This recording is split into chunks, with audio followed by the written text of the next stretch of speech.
রাসূলুল্লাহ সাল্লাল্লাহু আলাইহি ওয়াসাল্লাম তার উম্মতের পূর্ববর্তী জীবনের গুনাহ মাফের সুসংবাদ দিয়েছেন নামাজ আদায়ের মাধ্যমে।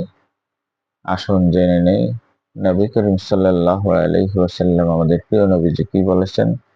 আন আবি হুরায়রা রাদিয়াল্লাহু তাআলা আনহু قال قال رسول الله صلى الله عليه وسلم الصلوات الخمس والجمعة إلى الجمعة والرمضان إلى رمضان مكفرات لما بينهن إذا اجتنبت الكبائر রাহ মুসলিম।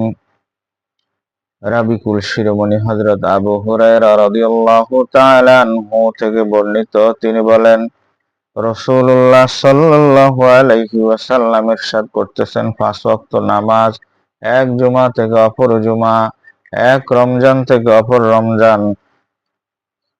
রমজান সেই সব গুনাহের কাফফারা হয়ে যাবে যা এদের মধ্যবর্তী সময়ে ঘটে থাকে।